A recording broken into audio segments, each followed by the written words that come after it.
As I said, I've never given a testimony. I've been in church all my life, and I've preached sermons, a few. I've taught adult Sunday school classes for years, taught kind of intensive Bible courses, but have never given a testimony. And I'm not really sure why I've passed on that before, but I think that my picture always of a testimony is there was supposed to be a Damascus Road type thing in it, a Damascus Road story, something that turns you around that you found. Well, I don't have one of those. And in talking to some other people, I think that may be common for people that have grown up in a church. I was part of a church probably before I realized I was part of a church.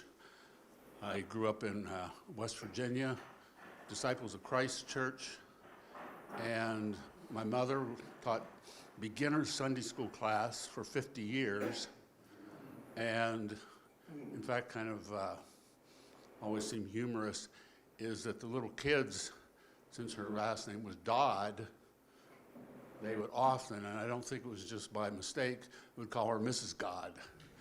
And I don't think any of my school students ever referred to me as Mr. God. But anyway, I was always envious. I never had that story to tell, and I always thought there's something wrong with me. I kind of beat myself up as to why don't I have that feeling of having that encounter with God and God speaking to me? I've always felt there was God, and I felt that I was aware of God and knew God, but I never had that close,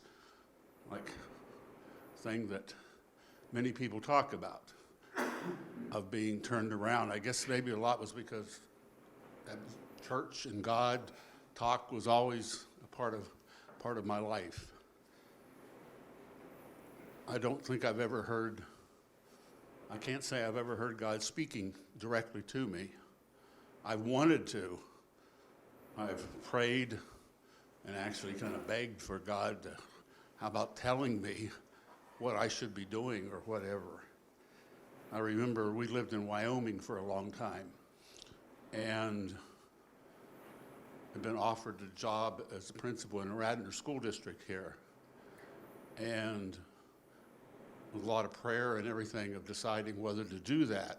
And this picture, you know how certain things stand out in your head, is that I can picture I was walking home from the school, I can still see that white picket fence. And I looked up, I said, God, if I don't hear from you, I'm going to be taking that job in Pennsylvania. I took the job in Pennsylvania. But it really, sometimes very much upset me that I didn't know it, and that I never had that experience. And that's why I've never felt like I wanted to give a testimony. But I think that my life maybe has had a lot of, not Damascus Road experiences, but maybe little paths, Damascus paths. And I think that I've discovered that as I've gotten older by looking back. And I think of the Jesuit spiritual exercises where at the end of a day or a time period, you reflect back on that time and say, was God in there somewhere? And when I do that, I do see that. As I said, I grew up in churches. I've been a part of church all my life. When we got married, Rose and I, the summer before my senior year, she was devout Catholic, and she converted, which in the 1960s was kind of unheard of. I really, even right now, I can't say that I know exactly why she did, but she did, and so church, and she and I were all kind of woven together. And then later, Alan, we were in California, but we've been a part of a church all the time. My faith, I think, Father Philip, you said one time about the difference between spirituality and religion is that faith and religion not tied to a church and to religion has no anchor or something. I can't remember what you said, but I remember you mentioned saying that. I tell people I'm not spiritual, I'm religious. Right. And I think that's very true, for me at least. And the church has been a part of that. Churches we continued in Disciples of Christ Church in Palo Alto, was going to graduate school. In Placer County, there wasn't one of those that I was familiar with. We were a congregational church. In Wyoming, we became a part of American Baptist churches for a number of years.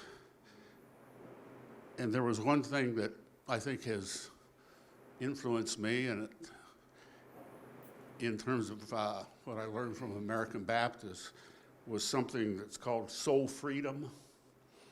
Basically, that is that it's our responsibility to work out with God's grace my path to God, and my responsibility to answer to Him is that it's something that is very personal, that we all have to work out our own pathway to God. And I would say, kind of sounds dramatic, but my life has been trying to figure out what the heck God is, who He is, what is God like?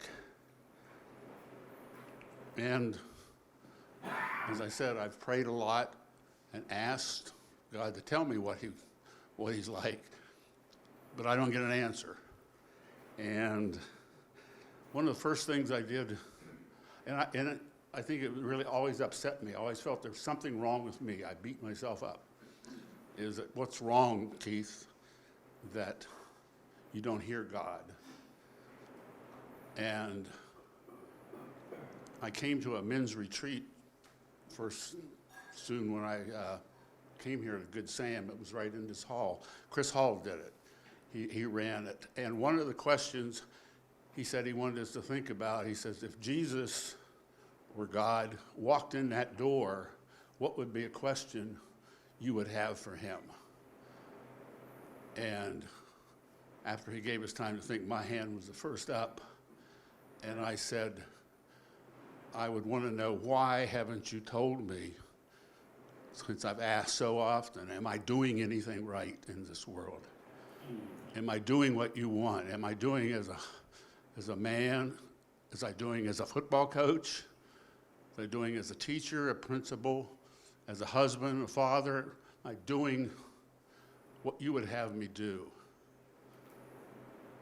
And as I look back on it, it really was kind of an epiphany moment, not because Chris answered my question. All he did was he told his story of the same thing, something very similar. And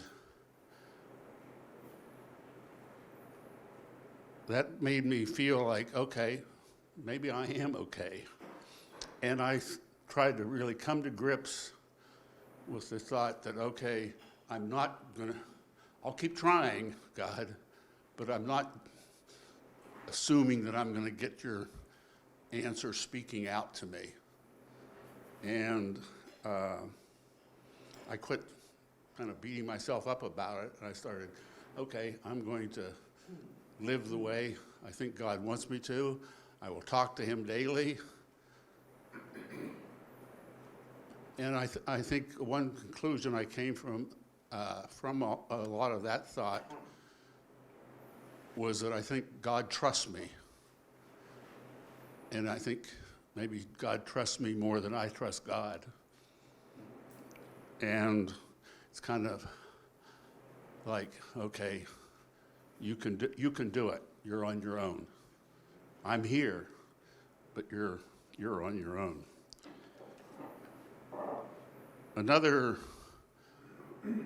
in realizing this, and I realize I'm kind of scattering all around, but that's the way I am too mentally. And I'm that way when I'm trying to do meditation in the mornings with God. My head's bouncing all over the place.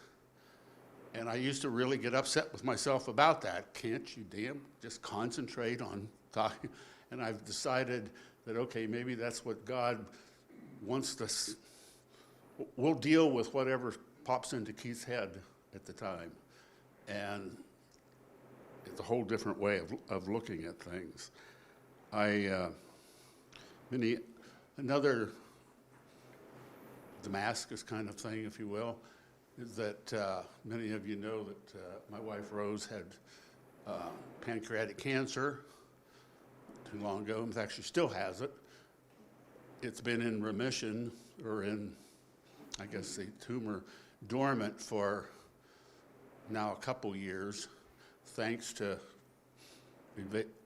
difficult chemo and radiation and prayers from many, many people here and around. And we always knew that the tumor was there, and the surgeon where we were getting the chemo treatment and all that had said that he thought it was too risky of a surgery to do. So we went to, somebody recommended Dr. Yo, who is a world-renowned surgeon. In fact, he's head of surgery at Jefferson Hospital, and he's world-renowned in terms of pancreatic cancer and particularly surgery. And so we made an appointment and couldn't believe it. We were able to get in and see him. And just as a sidelight, if you've ever, it was such an experience being in the presence of something, I'll say greatness, who was humble, honestly humble, kind of compassionate, listening, and funny. And that wasn't what we expected. But anyway, he, after examining all the data on Rose and talking with her and everything, his conclusion was, he says, I could do the surgery, I could remove the tumor, but I don't think I should. He said it's a very, very risky surgery with a high degree of mortality for what we do. And he said also the results of your surgery would probably leave you in a condition that's much lower quality of life than what you are having now. That might seem like it was a downer story, but when we walked out, it felt like one of the few times that I really felt God's presence is that we knew what the story was, what reality was, and I have to say that I think I did hear God saying, but I'm with you.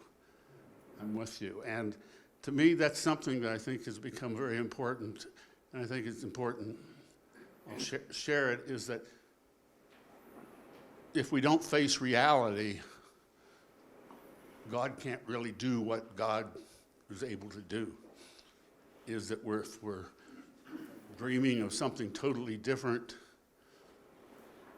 then maybe God can't do what he does. And just, I don't know, there was something that was just very freeing and eye-opening to me, was that it was kind of facing reality and then dealing with it and knowing that God is there. Reminds me of the movie Tender Mercies and David Duvall. David, is that his name? Robert Duvall singing, it's so hard to face reality. But when you do, I think there's something freeing there, but I also think that opens up paths for God to work in your life. Something else I did when I came here to Good Samaritan is that we had changed from where we were, not for any bad reason, but simply felt like we were getting lukewarm and needing recharged. I definitely felt recharged after we were at Good Samaritan for a while. And one of the things I did was I created a website to write what I called reflections in ordinary time. And basically, it was a lot of just sharing my own personal thoughts about different things. Some people here have read some of those, and it's still on the internet under reflectionsandot.com. And I did that for 7 years. I think when I went back on the earlier, on my history of it, there were like 60-some reflections about different things. And, but it forced me to think. We can have thoughts about God and our lives rumbling around in our head, but writing it down does something, forces you to be accurate and think, and also writing it so somebody else can read it. It's, if people that here maybe have journaled, it's something like that. You think also of writing it so somebody else could read that journal and get something out of it. It really forces you to think. Anyway, through all this, I would narrow it down to what I think is the core of my testimony, if you will, is that at this stage of life, that what speaks out closest to me is that God knows me. Like one of my reflections is God knows me. God knows. And God cares for me, loves me. To me, that means so much. Just that God knows. God knows how nervous I was thinking about this. And maybe he was patting me on the back, I don't know. Or he would chastise me afterwards. But God knows. And he knows ahead of time. It's kind of scary in a way that he knows it all. There's stuff about me that I would rather tell him first rather than him already knowing. But in the positive way, he does know. He knows me. He knows what I've tried. He knows what I think. He cares about me. The psalmist says, my tears are in his, he has a bottle of my tears. Can you believe that? God has a bottle of our tears. And I have to tie that with Jesus' little story about the sparrow. And he's talking about how important we are. And the little sparrow, God knows when it falls. And that hit me when I was thinking of all of this about God knows me. God knows about the sparrow falling. But Jesus didn't say God puts out his hand and catches the sparrow so he doesn't hit the ground, or he doesn't kind of hover him over to a nice warm death nest to die, but he knows and he's aware. And I feel that way about me, that God knows me and God cares. In a way, if you look at that, it doesn't sound like much, that God knows. But for me, it kind of, at least this stage in my life, God knows me, God cares about me, and I believe that with everything. It doesn't say he's going to keep trials from coming. He just says, Keith, I know you. And I think that maybe someday then he would welcome me and say, yeah, I know you. You were fouled up an awful lot, but I guess that's my testimony, George.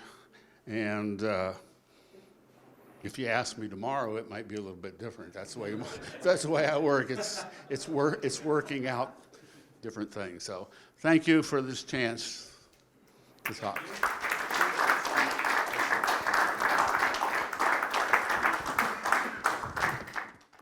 It was 2008 when I started coming to Good Sam. Andy and I were very young then. It was a special time to be young. And they were very important years that we were here. I was in the vestry briefly and at Eastern, and so happy to see David Sioma, who I warned his wife about him, but she went and married him anyway. Never listened to me. I wish you were Yeah, no, it's true. It's true. Happy to see people I haven't seen for a while, Whitney and George and others. So good to see you, and Phil, nice to meet you. Thanks for having me. I wrote a book a few years ago on the vice of sloth, or Acadia, people pronounce it differently. And the talk tonight is a little bit on how we see sloth, particularly in our culture, but in some ways especially among the young. I do a lot of work with college students. The organization that I'm at, I teach at Princeton part-time. The organization that I'm at has institutes at Princeton, Yale, Penn, Harvard. So I'm around college students a lot, and I'm seeing what I take to be the vice of sloth in their lives. Doesn't mean laziness. We'll talk more about that. And then some reflections about how to help them, both as men, maybe as fathers, uncles, grandfathers. But I think it applies to groups of men, too, who are at parishes and churches and so on, of how to think about helping people who are in our culture who have had many of the pathways of wisdom never offered to them or maybe even taken away from them. Something that young men tell me often is, why didn't anybody tell me these things? And I think, well, this is something that everybody knew. Like, didn't you have a grandma? And it often turns out they didn't really have a grandma. They didn't know grandma. I grew up in Alberta, and one of the things that I don't understand about one of the contemporary cultural phenomena is Jordan Peterson. I don't know if you know this guy. He's got this massive following. Millions of young men watch Jordan Peterson every month. And I don't understand why, because he grew up about 2 hours north of where I grew up, and he sounds just like my uncles. He says not a single thing that my uncles didn't say. Get a job, keep the job, get married, make your bed. Like, okay, I guess I could have made a lot of money. I should have done that. So I'm going to try to give some general advice or reflections about how we can help young people understand the faith, understand the meaning of life, and overcome the vice of sloth. The great Leon Cass opens his book, Leading a Worthy Life, by noting the sad truth that our society has produced, in his words, a world prosperous beyond all previous imaginings, even as this world, with every passing decade, has become ever more spiritually impoverished. He says that there's time for another great war on poverty, but this time it's a war on spiritual poverty. The way I like to think about it is many people in our societies have really fat wallets and really thin souls, and they don't know what to do about it. When a child neither knows nor loves God, he's adrift, like one who's floating through space, unable to distinguish up from down, left from right, near from far. He's moving, but he doesn't know if he's making progress because there's no horizon or frame of reference to make sense of things. He might be full of effort and movement, frantically trying to move through space, but all that effort is, strictly speaking, pointless. He's just moving, but he doesn't know if he's going anywhere. That's so, it seems to me, even if the child is rewarded for all of his frenzied movement, rewarded with accolades, prizes, admissions to the best colleges, the best law schools. All the glitter without an orientation to the divine is, I think, strictly speaking, pointless. Cass suggests that we've become super competent when it comes to efficiency, utility, speed, convenience, and getting ahead in the world, but we're at a complete loss concerning what it's all for. If he's correct, and I think he is, then it explains why contemporary education seems not just pointless, but hurried, harried, and frenzied, doing more for more's sake. With boasts that Timmy can read by 4, even if the books that Timmy reads are ruining his imagination and his moral framework, and that Timmy can do algebra by 4th grade, even though Timmy doesn't know how to pray and no one cares. Now, it seems to me, when I deal with students, that many young people, are in on the joke. They know that their education is, strictly speaking, pointless. A few years ago, in a really widely noted book, William Dershowitz, then of Yale, noted that the nation's top colleges are turning our students into zombies. It was his word. While they were bright, accomplished, and well-credentialed, he said that if you looked beneath the surface and the facade of seamless well-adjustment, what you'd find are toxic levels of fear, emptiness, aimlessness, and isolation. As Mark Schiffman, who until fairly recently was here at Villanova, Schiffman suggests that what students are majoring in today is fear. Not physics, not sociology, but fear. They know, he says, that the adults are asking them to compete viciously and faster in an arms race of education.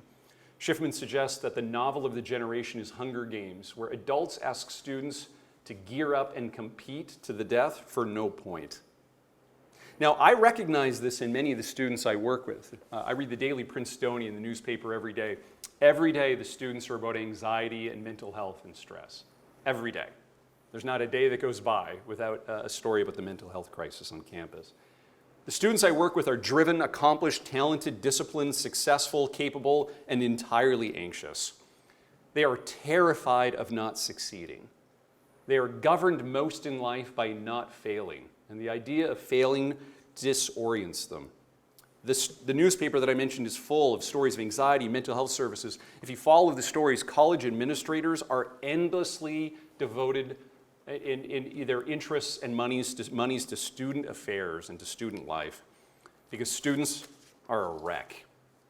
The greatest secret on many college campuses is that they don't tell you the suicide rates because they're afraid of contagion and copycats. Now, I'd like to suggest this is not a life well lived. Even if you go to Penn, even if you made it to Columbia, even if you make it to Harvard Law School. In fact, this is the Olympian model of education: faster, stronger, higher, more. It's not a human model of education, and it's not a human model of life. But here's what I want to suggest. The students are not unique. They're doing exactly what we told them to do. And they're imitating us. It seems to me that a good many Americans now don't know the purpose of life. And as a result, they are also hurried, hasty, anxious, uncertain of purpose. Students are imitating their parents. They're imitating their grandparents. They're imitating their pastors and teachers. They're imitating their coaches. Why? Because we also don't know what life is for. We're not sure what it is to be well, so we convince ourselves that we're fine if we do well. That's not a good way of living. It's not a meaningful way of living. Now, I want to suggest for you that for your reflection, that part of the frenzy comes from what earlier Christian thinkers called sloth, or acedia. Now, I suspect when you hear the word sloth, you think laziness, right? The slothful person is the lazy person. In the Christian tradition, that's not what sloth meant at all. It had no connotations of laziness in any way whatsoever, although laziness might be a symptom. But it turns out that for some of the desert fathers, busyness was a sign of sloth. So I want to suggest that if frenzied busyness is in fact the way that most of us live out sloth, which is in fact one of the capital vices. It doesn't mean laziness. It means something more like a lack of magnanimity, a lack of greatness of soul, a refusal or inability to reach out to the highest, most divine and noble things, and lacking that orientation to reach out in a frenzy for everything around us, trying to make any of those things mean something that they can't possibly mean. Now, I want to describe sloth in two forms. One comes from a desert father, Evagrius of Ponticus, 4th century Egyptian, and the other from the 13th century medieval thinker Thomas Aquinas. In the first form, sloth is understood and described as a hatred of responsibility. And its nickname, according to Evagrius, is the noonday demon. I love this description of the noonday demon because I suffer from it. I don't know if you've been at your desk at 3 o'clock in the afternoon and you sort of check the clock and work's not over till 5. So you busy yourself by checking emails, responding to tasks, answering emails, and you think, wow, that was really terrible. And you look at the clock and it is 3:02. You stare out the window, wondering if the sun will move. You engage in some activity. You call a client. You check the clock. It is 3:05. How can this possibly be?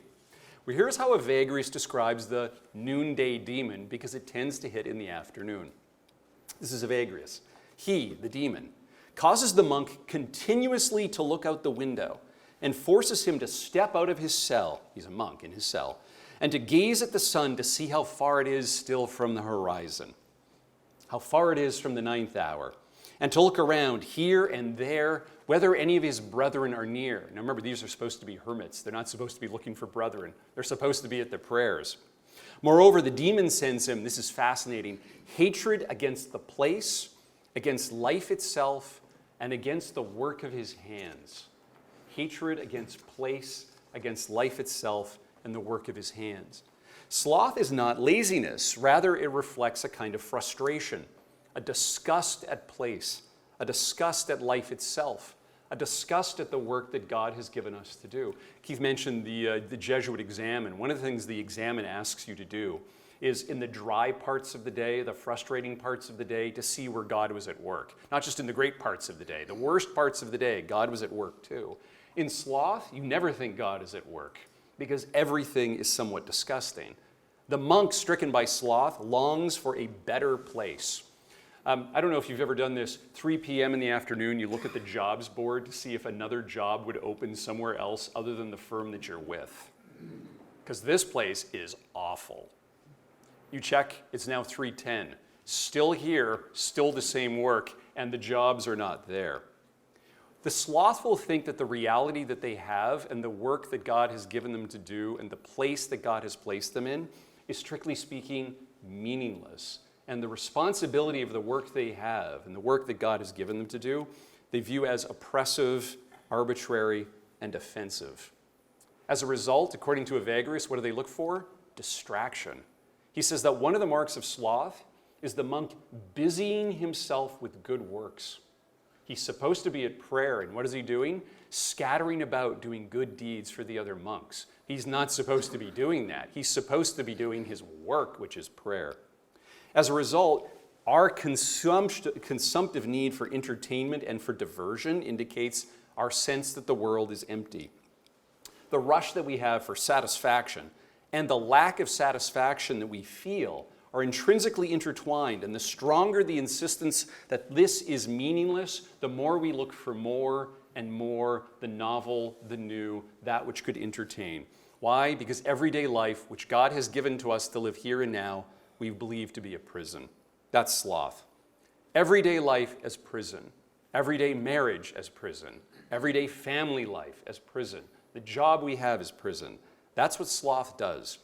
And for the slothful, the ordinary tasks of life seem like time crawling very slowly because they have no point. It's boring. As shorthand, we might say that sloth views the challenges at hand not as gifts and opportunities, but rather as just another meaningless task to complete until we can stop our work. It's an endless conveyor belt of pointless tasks until we can stop. That's how many students view their education now. Yet one more credential to pick up, one more major to pick up, one more internship to pick up, so that one can get to McKinsey and do that for the rest of your life until you can retire down the shore. That's sloth. It's hatred of the place and the work that God has given us to do. Thomas Aquinas doesn't articulate sloth that way. He says that sloth is a sadness at the divine good, and an aversion to acting. Now, as Aquinas puts it, the ultimate good at which sloth feels sorrow is communion with God. We feel sad at the idea of communion with God. Now, it's a very strange vice. Communion with God is happiness. Everyone by nature desires to be happy, so everyone by nature would seem to desire communion with God. Except in sloth, the thing which would make you happy makes you feel sad. You would rather not have happiness than to be happy. That's what sloth does. Sloth is a sense of sadness at what God in charity offers us. But why would anyone reject their own happiness? Why would anyone reject fulfillment? Why would anyone reject well-being? That seems very strange. That seems odd, yes? Well, that's because the slothful person views friendship with God as a burden of commitment. That's why the young don't marry, very similar. The burden of commitment. They would rather be free than happy. Right? They'd rather be lonely and free than in a relationship which has demands on them. Friendship, it turns out, is hard because you have to be friends with the person. And friendship requires things like a commitment of time and attention and love and focus. Friendship asks things of us. And the slothful person would rather be sad at the offering of God's friendship to us than to accept God's friendship and be happy. They don't wish to be entangled. Now, if Augustine's right, as I think he is, Augustine now, not Aquinas, what it means to be a human being is to be the sort of creature who is always reaching beyond ourselves. Augustine's famous phrase, our hearts are restless until they rest in thee. We're always looking for something else. We're always attempting to self-transcend. We're trying to get to the real good, the real true, and the real beautiful. In fact, we are reaching out beyond what we can grasp. It's like trying to grab the wall. You can't do it. We're trying to touch the divine and the ineffable. There's an unquenchable kind of restlessness in the human condition. As a result, anything particular, this or that satisfaction, this or that relationship, this or that good thing, never exhaust the fundamental desire we have. They can't because they're finite and particular, and we're looking for something which is infinite and fundamentally good. Now, if that's true, as I think it is, our ultimate end and purpose in life is a desire for God and for friendship with God. Now note, that doesn't minimize and make everything else irrelevant and meaningless. It gives direction, orientation, and purpose to everything else. I reach for particular goods like friendship or marriage or children or prayer or good works because they are oriented in a direction towards God. And God gives me a horizon point against which to fix them. Remember my image earlier of drifting through space, not knowing up from down, left from right, near from far? When we have an orientation to God, we know the direction, we know the orientation, and we know what is near, we know what is far, and we know what is taking us in the other direction. The slothful rejects the orientation and is left now with a meaningless series of diversions which they don't know if are moving them near to God or farther to God, and they like it that way because then they're free. That's sloth. Now I want to suggest that's the world of our children and grandchildren in three ways. I see this everywhere with kids that I work with. One, a sense of pointlessness of the activities they're being asked to do. Take 10 AP classes. Why? Why should I take 10 AP classes? Why not 5? But nonetheless, a rush to do and work and accomplish and succeed, even while deeming that success to be somewhat meaningless. 2, and this seems an obvious result, exhaustion and anxiety. They live externalized lives which they understand to be about ephemeral things, and so they're anxious and harried.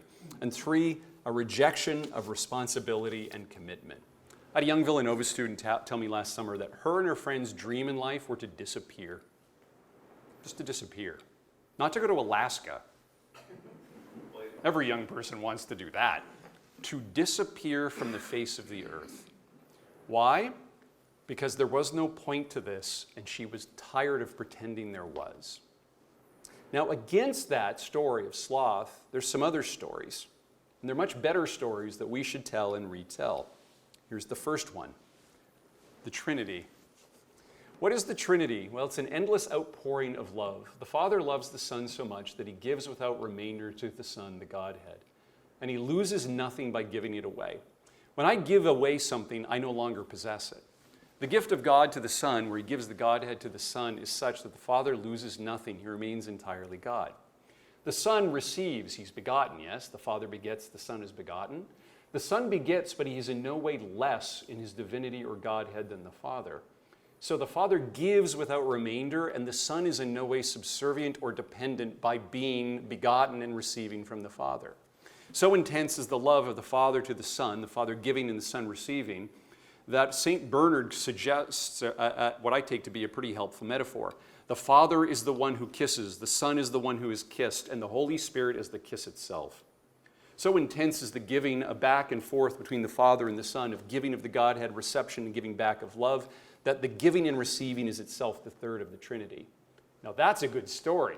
We should try telling that story. That's better than making it to Harvard Law School. That's a story of life which is about the endless generosity of gift. And note, if the slothful resist relationship and if the slothful resist responsibility, the prime rejoinder to that, as most things which are false, is the Trinity, because it is giving and is receiving in a perfect entanglement. The theological word here is periochoresis, an interpenetration of the persons of the Godhead, such that they are so entangled as to be distinct persons and yet only one being. That's the point of life. That's in whose image we are created.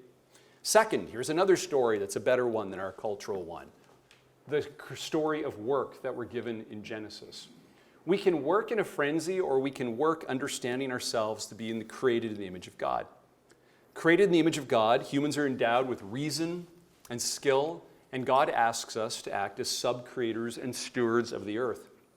In fact, it seems to me pretty clear from the story of Genesis that God decided to fill the cosmos partly through the instrumental agency of human beings. I like to think of it this way. When God creates the garden, and he places the humans in the garden, He doesn't tell them to keep the garden pristine.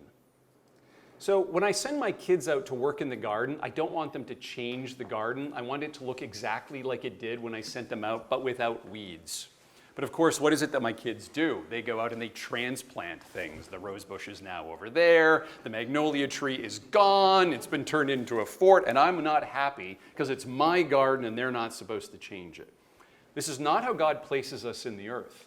He tells us to keep the garden, to tend the garden, and to fill the garden, and to subdue it. He's not giving us the garden as servants of his, but as his images. We're supposed to fill the garden with good things. You know the story of the harsh master who hands out talents to his servants. To you I give 10, I come back, there's 10 more. To you I give 5, there's a 10 and 5. To you I give 5, I come back, there's 5 more. To you I give 1, you safely bury it in the ground. Did you not know that I was a harsh master? I expected there to be 2, not 1.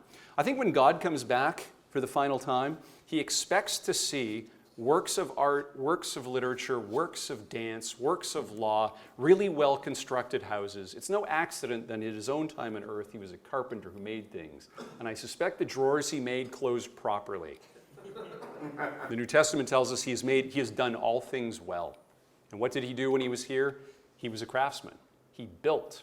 He took the fruits of the earth and he built them into something which is a work of culture. Our work is fundamentally to be like God. It's not to succeed. It is to sanctify the world through our work and to sanctify ourselves through our work. That's the point of work. We should tell a better story to our children. When they work, they're not attempting to get an A.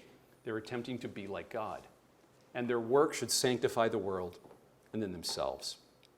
John Paul II, in a great little text called Laborem Exercens, says there's 2 dimensions of work, the subjective and the objective. The objective dimension of work is the stuff you make, the things you produce, the money you bring, right? The paper which is moved. The subjective dimension of work is you. And the most important dimension of work is you. Because in your work, you are either developing yourself in a path of virtue or a path of vice. You're becoming more capable or less capable, more knowledgeable or less knowledgeable, more generous or less. That is, more like God or less like God. More like Jesus was in the carpenter shop or less like Jesus was in the carpenter shop. If we told our kids that, I suspect they'd be less anxious about their work, less concerned about the 10th AP class, and more concerned to be like God. Here's another suggestion, festivity. As I understand the way we are now, we struggle to believe any of those stories of the Trinity or of the goodness of work. I don't think we've been trained to see reality as good. Genesis tells us this is good, this is good, this is good, this is good, this is very good. I think we struggle to think that because if we're slothful, we don't see this as being good. We see this as meaningless, as a distraction, as an irritant. We'd rather be elsewhere. We have hatred against place in the work of our hands. According to Joseph Pieper, one of my favorites, we struggle to see at all, not because our physiological sense is impaired, although mine is. I can't read with my glasses on or with them off anymore. This getting old stuff is for the birds, let me tell you. Although we are perhaps overwhelmed by the sheer volume of things there are to see, right? The constant flicking of another image and another distraction. According to Pieper, that means when we can't see the goodness of things, the very integrity of human existence is threatened by what he calls existential poverty. Remember my line? Fat wallets but thin souls. That's existential poverty. We're doing well, but we aren't well. We have all the trappings of wealth and comfort, but very thin, brittle, and fragile souls. Seeing requires an orientation, Pieper says, of love. The more you love, the more you see. I'm sure you've had this experience at some point. Someone asking your wife, what did you ever see in him? And you think, that is a good question. What did she ever see in me? And then you're very glad that she looks at you with the eyes of love. And she sees what no one else sees, which is something surprisingly noble and dignified and humane. And no one else sees it because they don't love you the way she does. If we don't love, our sight shrivels and we won't see what's good. So what to do? I think we need to change our orientation to learn to see the world the way that God sees the world, which is that it's good. There's that great line from Chesterton where he describes God as like a little child. So I know the sun doesn't literally rise in the morning, but the sun rises for the third billionth time 3 billionth time. You've done this with a child, an 18-month-old, you throw them in the air, they shriek with laughter, your wife says, stop, they're going to get harmed. And what does the child always say? Again. Chesterton's image is God watching the sun go up, going, again, this is good. How dare we contravene God's judgment and wake up thinking, oh, another damn day. What does God see when he sees the world rise? It is, and it is good, and it is good that you are here. The slothful do not think it is good to be here. They have repugnance against place. So we need to change our view. We need to learn to view, as the ancients did, that work is not primary, but leisure is primary. Now, we tend to think of leisure just as the absence of work. If you know your Greek, it's the exact opposite, of course. Work is the alpha privative of leisure. School is the word for leisure. Work is a school, a schola, the absence of leisure. But leisure is not, as we often think, a sort of condition of hanging out, remote control in hand, not doing anything. In other words, it's not cessation of activity. Leisure is a very intense activity of a certain kind. And it's the activity which is looking contemplatively for goodness. Now, when you hear the word contemplation, I'm tempted always to think of, the monk or the mystic somehow cross-legged staring off into space with their eyes closed, as if it's a kind of silence or stillness. Not for Pieper. For Pieper, contemplation is a kind of expectant receptivity. It's an openness to the real, and he calls it an affectionate affirming. The image that I love for this, which I think is closest to what he means, is if you're waiting to receive communion. This is an expectant affirmation. Yes? It's a reaching out, expecting good, delighting in good and longing for the good. As a result, we're to be contemplatives in the middle of the world, busy at our work, doing whatever we normally do, praying, working, developing, playing with the children, going to the game. In all of those things, we are contemplatives because we are trying to see what is good in those things.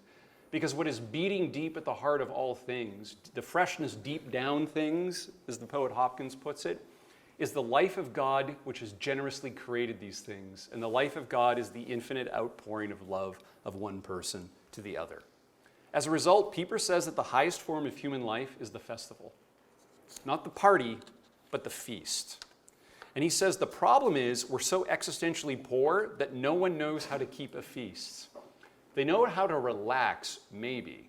They know how to take a break, maybe. But what they don't know how to do is to feast, expecting nothing in return, but doing activity merely because it is good to do and delighting in the goodness of those things. Not in their usefulness, not in their pleasures, but so they're good.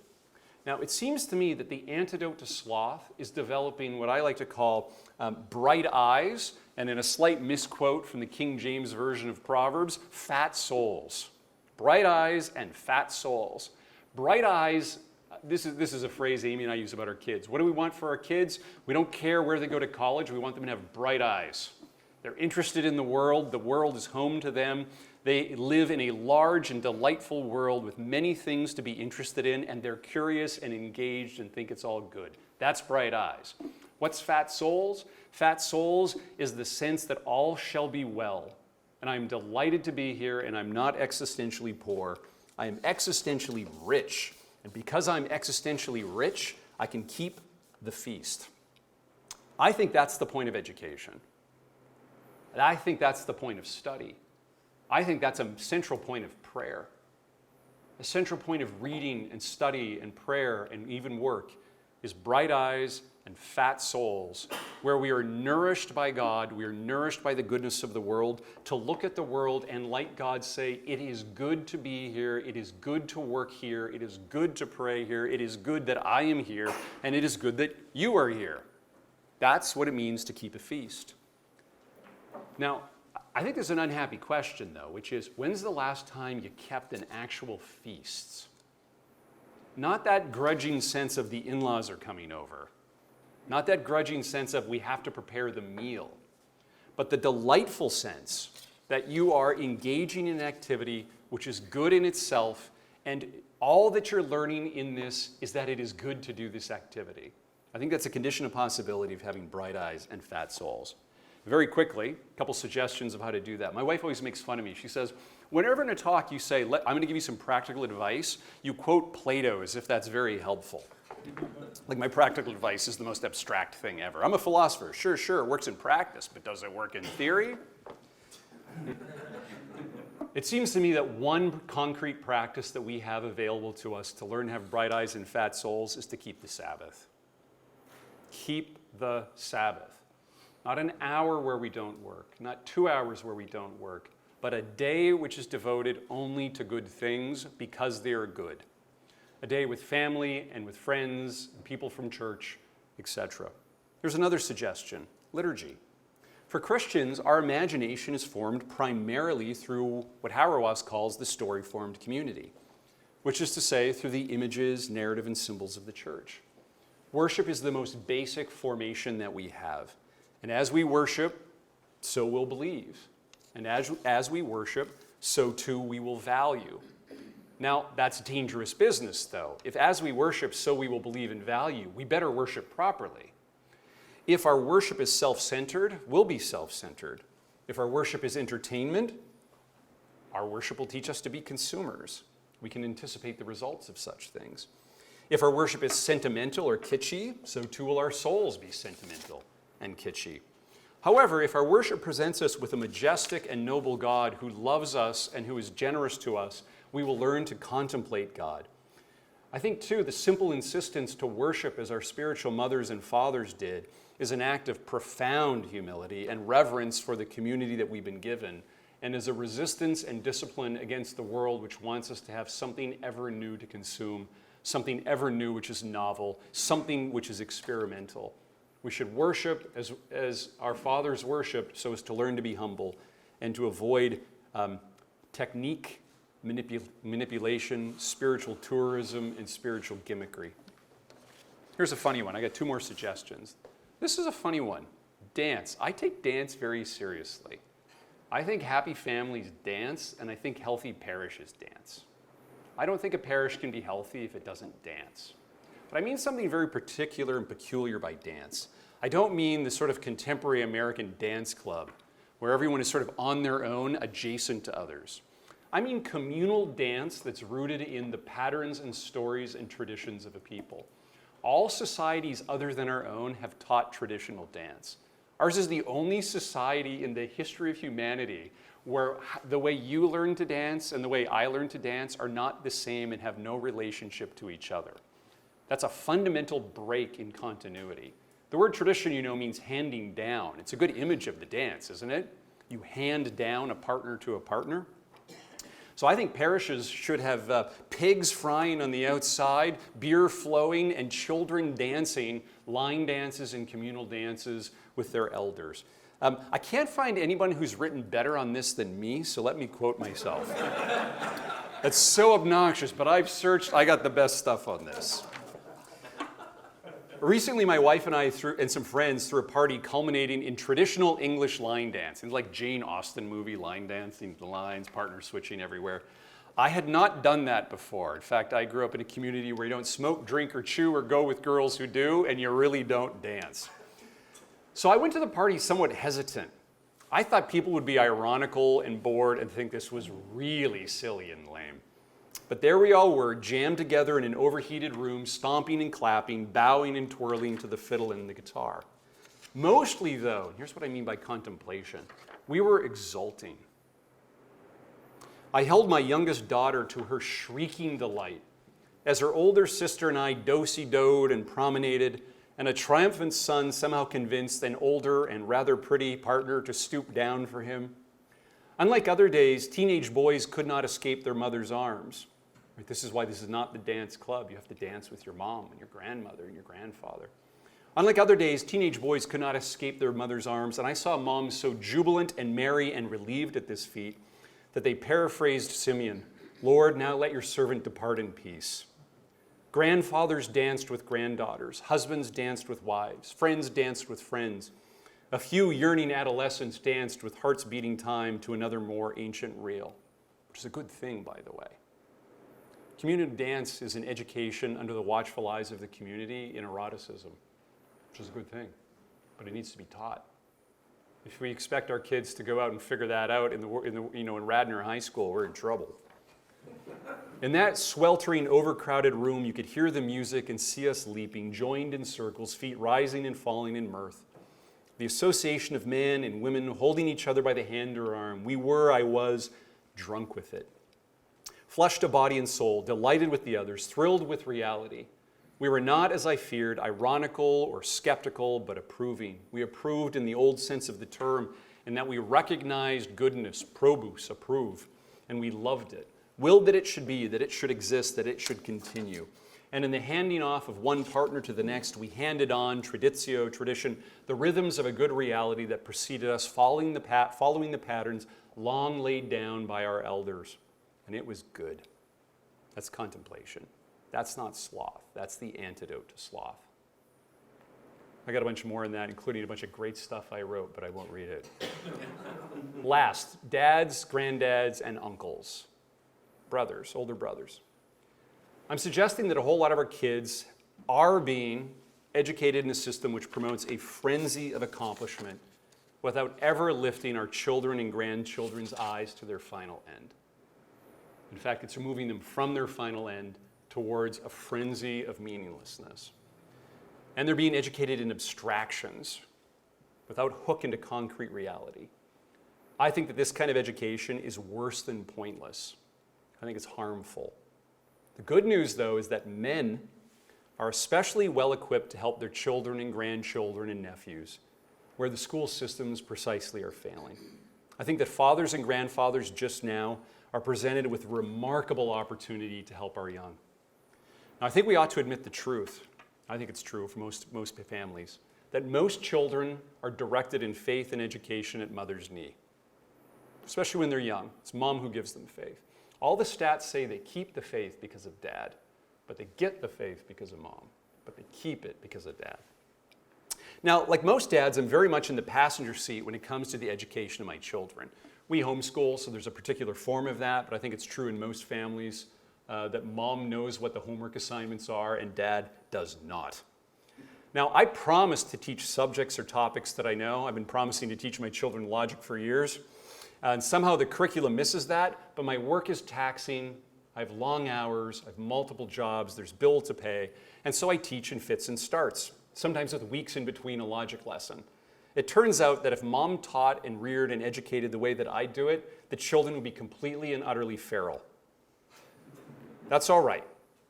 My task, your task, the father's task, the uncle's task, the grandfather's task, is to provide a way of life and an attitude towards life, which I think is the truest part of education and the part that's most responsible to the frenzied sloth of the time. How? Two broad suggestions, and I'm going a little long. First, dads provide a hook into reality, a hook into reality. Make sure you offer your kids and grandchildren real books, real nature, real ideas, real dancing. The young who want meaning, who want purpose, will look for it and will find it if we give them something which is real and really good.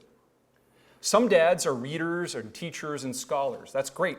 Give your kids real books, living books, books which take them on real adventures to give them what Lewis calls a chest, a sense that life is going somewhere and they're agents in the world. They're protagonists in the drama of their own life. They're not buffeted about by forces beyond their control, waiting to see what will happen to them. They are the protagonist in the drama of their own life. Other fathers prefer the outdoors to the library. That's good too. Take your kids out to see a real bird, touch a real fish, hold an actual deer antler, get too close to a skunk, catch an actual reptile. How I remember my dad watching as I tried to snare a porcupine. And the terror and sweat of that youthful effort. Give your kid the twang of the bow. Or if that's not your thing, let your kid and grandchildren feel the oil from a motor, or the bite of the saw into real wood, or not the sound or the screen, but the real thing of hickory on hide or the feel of a hard tackle. Not from the stands, not on the screen. Get rid of the screens as much as you can and get them into the real. I don't think you'll ever regret not giving your grandchild a screen. I don't think at the end of your life you'll think, I wish I'd gotten my child a smartphone just a little earlier. Let your kid, if this is the sort of thing you're into, feel the wind in a sail, the creak and smell of leather on a horse. Your children's life, your grandchildren's lives are entirely mediated and curated. They're mediated and curated by the screen, the film, the YouTube, the TikTok clip. Get them unto the real in whatever way that you do the real. You hunt, take them hunting. You play a sport, throw the ball with them. You're changing the oil, change the oil with them. You want your kids and grandkids to smell the tang of blood, or taste the tang of salt water, or feel the tug of a fish at the end of the line. Anything which is honest and decent, which gets them into reality, because what beats deep down reality? The Holy Spirit which broods over the face of the deep, which sustains all things. All real things hang in existence from God's generosity and God's agency. And a study and experience of reality cannot but be something which points them towards God. Second, adventure. Ask moms, if you haven't had kids at home for a while, ask your wife, what was it like when I put the kids to bed? This story's been told 1 billion times in human history, or some version of it. Everyone's quiet, teeth are brushed, pajamas are on, mom's enjoying the first silence of the day, and dad rushes in and decides it's time to wrestle or tickle or throw the children around or tell us a ghost story. Have you had this in your house? Oh yeah. Actually, the social sciences, it helps kids feel better. Kids which get thrown around before they go to bed sleep longer hours. So if mom had their way, the kids would be up all the time. I don't know if that's true, but I keep acting as if it is. It turns out that dads and granddads, in their lumbering masculine ways, are adventurous. We're adventurous. Our kids and your grandkids are getting crushed by an educational arms race, and their souls are paper thin. They're brittle. Thicken them up with some adventure. I don't mean a vacation. We're not going to spend or entertain our ways into fat-souled kids. I'm not talking an expensive trip somewhere. I'm talking an adventure. I mean what one saint that I really admire calls a sporting attitude towards life, citing St. Paul. The sense that there's more than success, that life is a challenge, and thus fun and amazing and a little dangerous. A healthy sense that an A+ is not the ultimate goal in life. You know the old joke, what do you call someone who got C's at Yale? Mr. President.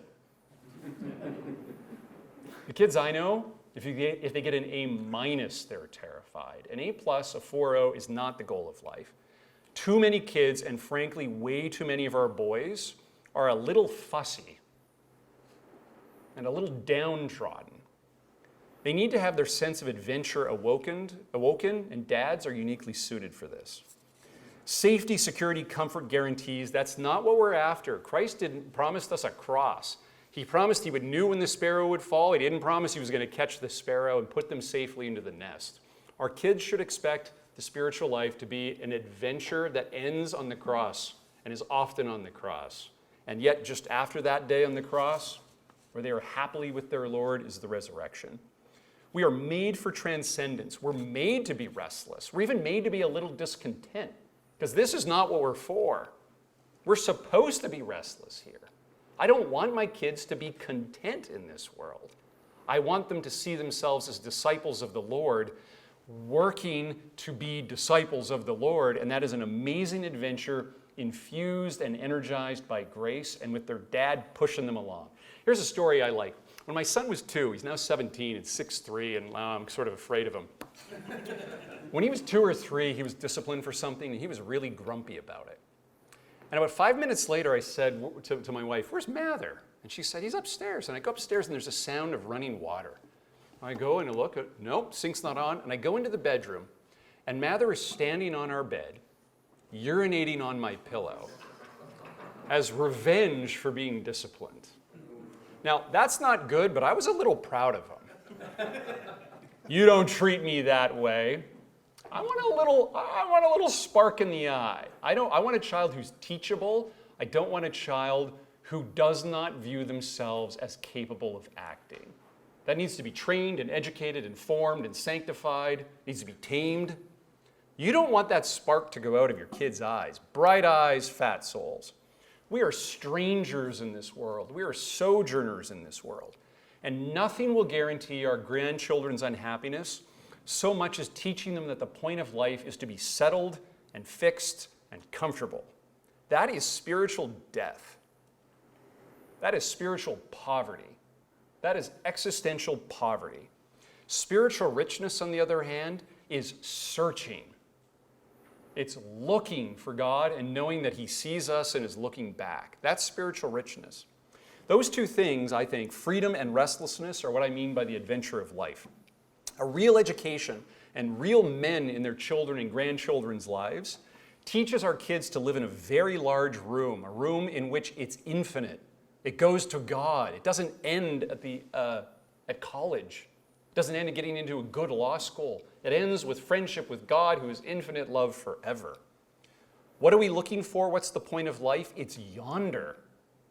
It's yonder, in the words of Hopkins again. Caring fathers and grandfathers want their grandkids to have a little bit of holy discontent, a sanctified restlessness.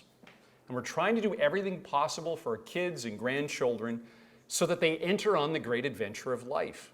Our schools are trying to get them to seek security, esteem, accomplishments, laurels, and guarantees. But there aren't any of those things in life because they're going to die. They're going to get ill and they're going to die. And we're not meant to get ill and die. We're meant to live forever with God after the great adventure of life. Here's my point. In our time, our kids are suffering. Our kids are comfortable.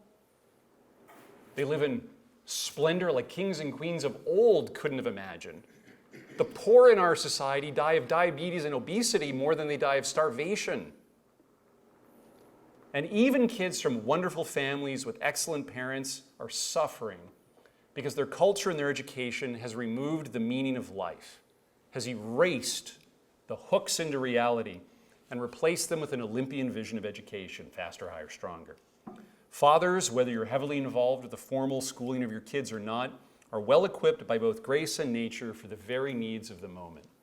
Teach your kids to dance, teach your kids to feast, teach your kids to keep the Sabbath, and get them into reality. Take them on an adventure, give them a sporting attitude towards life, and that's what we can do for our kids. And it turns out, by the way, it's a lot of fun. Thank you.